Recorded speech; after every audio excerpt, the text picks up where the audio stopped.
This year I've been invited to a wedding which I'm super excited about in Keighley, the home of the Brontes. So when I saw that Pat at Books with Pat had done a Bronte tag, I don't think it's original to Pat, but I saw her video. I knew that now is the right time to do it. So this is the Bronte novel tag, and I'm thinking potentially of doing a read through of all the Bronte books before I go to Keighley, maybe spending a bit more time in Keighley and looking at Bronte stuff. So we'll see how it goes. I've cheated a little bit because I've just realised that this tag is called the Bronte novel tag, and one of the things in my book in my pile is not a novel, so you're just going to have to go with it there.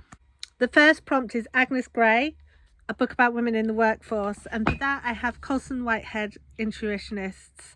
So this is a book about sort of mystical elevators, like lifts, go up and down.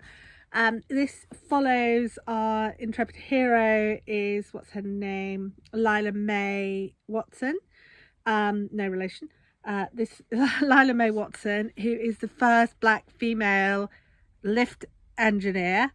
And this is sort of, there are two schools of thought about lift, or lift is a bit of a difficult word because it has so much meaning, but elevator repair and maintenance, and one of them is a more hands-on reconstructionist kind of way, and one of them is a more intuitional, like you get in the lift and you listen to what it needs and it tells you what it needs, and then you do that and then no one gets hurt. And Lila May is an intuitionist, and this is about these two factions within the world of elevator repairs. And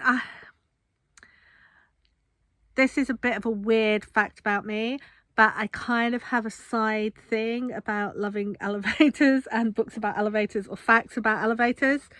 My proudest moment was when I got in a crowded lift on the Underground, the London Underground, crowded lift, rainy day, horrible, miserable weather. Everyone in the lift was just looking really sad. And I was about 8 months pregnant at the time.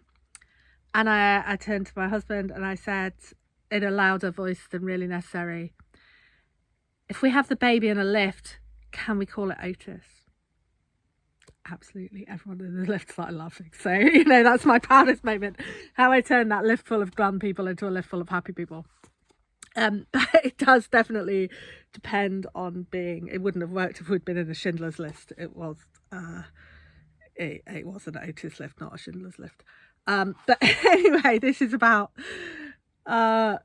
so it's about racism, and it's about glass ceilings, and it's about intersectionality, and it's about intrigue in the workplace and all those kind of stuff. And it was really good. I really loved it.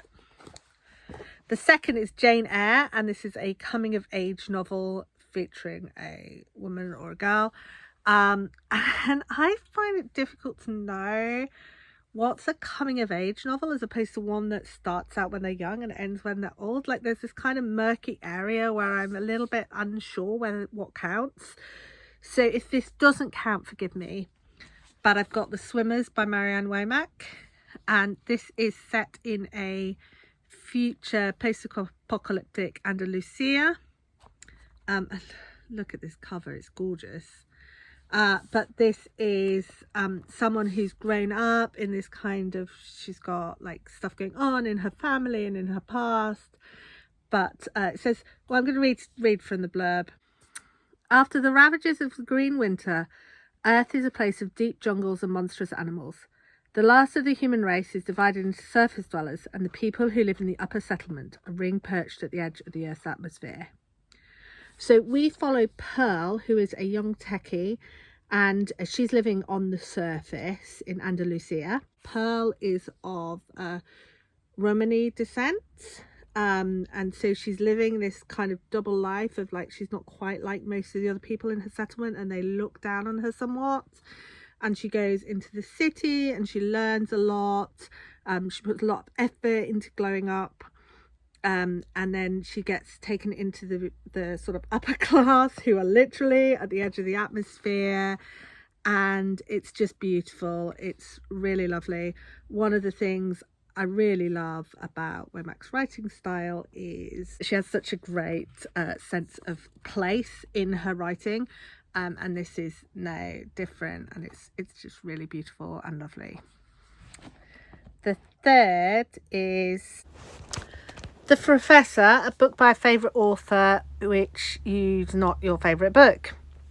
And I struggled with this one, and I kept wanting to say, well, I like this author, but I haven't read this book yet, so maybe it's not my favourite. But I thought that was a bit of maybe this author isn't actually my favourite. I don't know. But I think I'll go with the second in the Trifle Dead books. This is the first one, by Livia Day. Livia Day is a pen name for Tansy Rayner Roberts. In her Tansy Rayner Roberts writing, she writes fantasy and maybe sci-fi, speculative fiction. Livia Day writes crime about this very alternative, queer set of found friends in a cafe, and like one of them, the protagonist's dad was a police, so you've got this kind of cop interaction, but it's all very wholesome. But the one I love, this one, I love book 3. I did not love book 2, Drowned Vanilla. It just felt like it had lost its way a bit, and it was a bit dull, to be honest. Whereas I found both of these super excited. But the book for the answer is Drowned Vanilla. Shirley, a book about female friendships, and I've got Goodbye Tsugami by Banana Yoshimoto. Again, I really loved everything I've read of Banana Yoshimoto. This is a story about cousins who've been friends since birth, as well as cousins, and Tsugami, the titular character, has some kind of disability or illness. It's a while since I've read it, so I don't remember whether that's specified or not.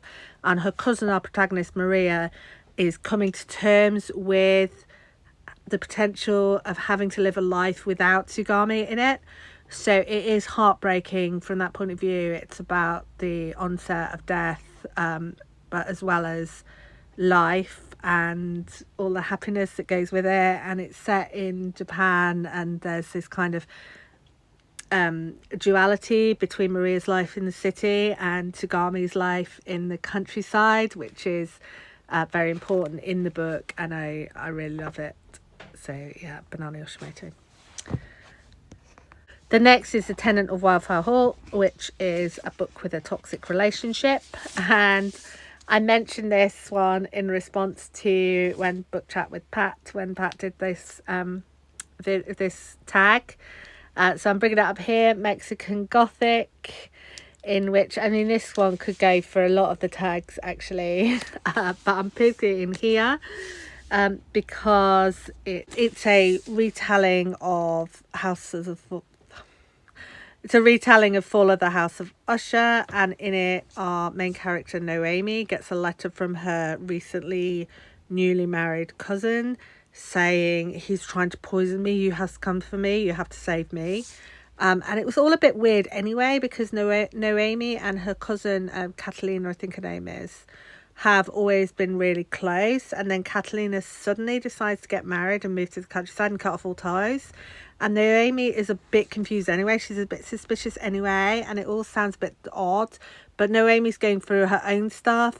So this is Noemi goes into the countryside to kind of work out what's going on, and it is creepy and horrific. And it's not really a very faithful retelling of Fall of the House of Usher. So don't expect that as such, but it's definitely got those elements.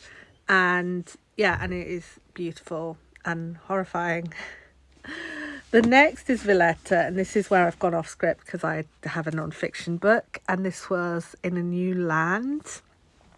And I've got Ducks by Kate Beaton, which is a graphic memoir about Beaton's time working on the Canadian oil fields.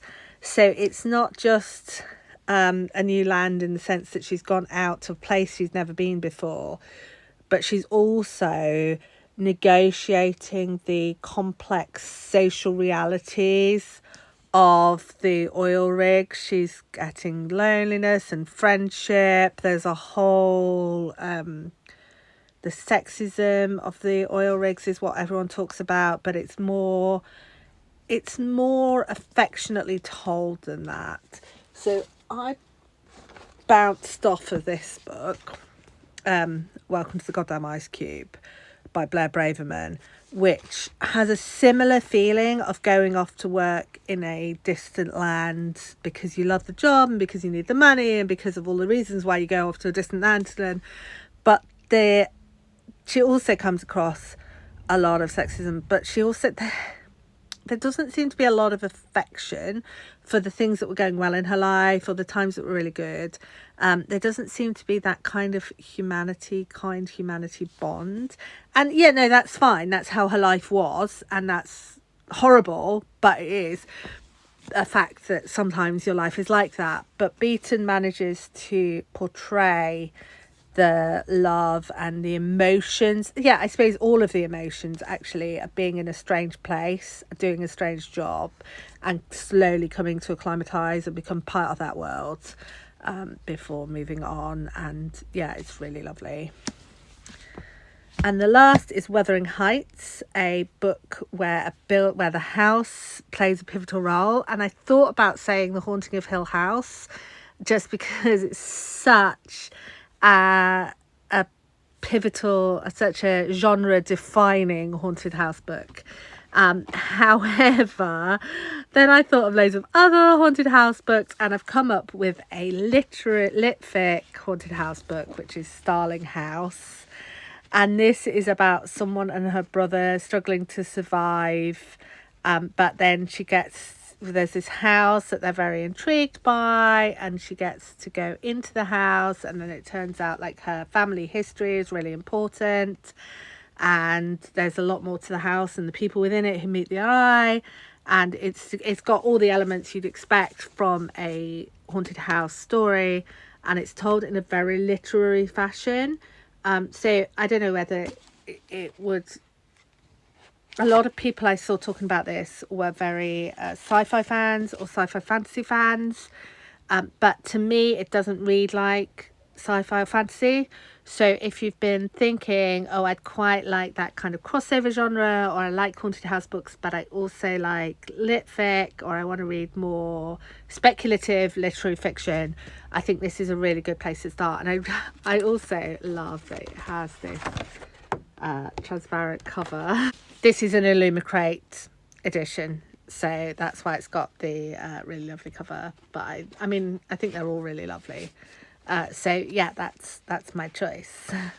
And as always, the tags say tag someone else, and I never know who wants to be tagged. So consider yourself tagged if you want to be tagged, and if you like being tagged, put it down below, and I will try and remember to tag you next time. I will see you soon. Bye.